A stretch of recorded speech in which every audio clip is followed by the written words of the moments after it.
Hello, I'm Ashley Holford and I teach second grade at the Palm Beach Christian Academy. So today I'm going to be telling you a little bit more about the Trivium. One of the first questions often asked about a classical Christian education is how its curriculum is practically different from a modern secular education implemented in either public schools or a modern Christian education that is found in many contemporary private Christian schools. Well, when compared to one another at a close glance, the differences become very clear. In this short podcast, we are going to take a brief but in-depth look at the core of classical Christian education and how the unique organizing of its curriculum, called the Trivium, allows it to stand apart from other styles of learning. The Trivium refers to the three developmental stages in a student's life. First, we have the grammar stage, which translates to the pre-K through 5th grade years.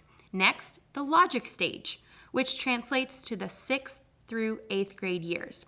And last, we have the rhetoric stage, which translates to the 9th through 12th grade years.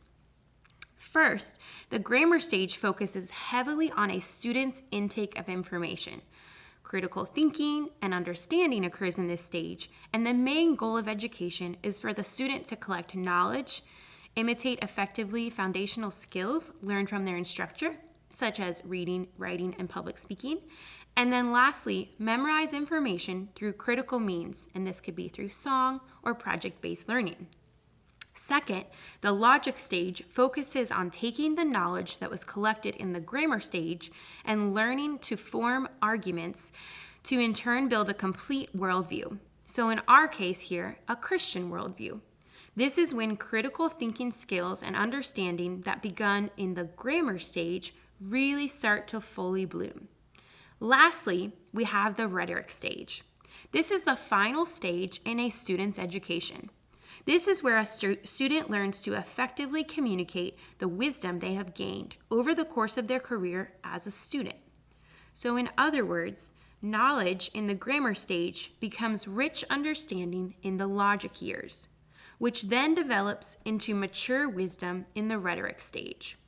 The Trivium is a time-tested method and was the primary way Christian leaders and the Western world's greatest thinkers were educated for hundreds of years. Many of the institutions we know and love today, we actually owe their creation to men and women that were created with the Trivium. Early traces of the Trivium first emerged in ancient Greece and Rome, but was perfected in the medieval Christian Europe, where they saw value in this classical method of education.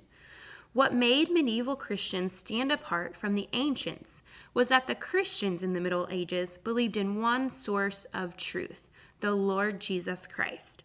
And from this truth emerged several academic expressions, the core being the subjects of grammar, logic, and rhetoric.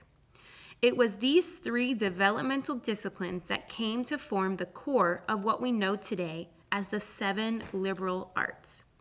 A true curriculum organized by the Trivium keeps Christ central in every subject and sees a verse such as Colossians 1:16 through 17, which states that all things were created through him and for him, and he is before all things, and in him all things hold together, as a central guiding principle in every aspect of a student's learning. Not only are the subjects presented in a way that is academically rigorous, but also in such a way where a Christian worldview is being built and supported in each and every subject.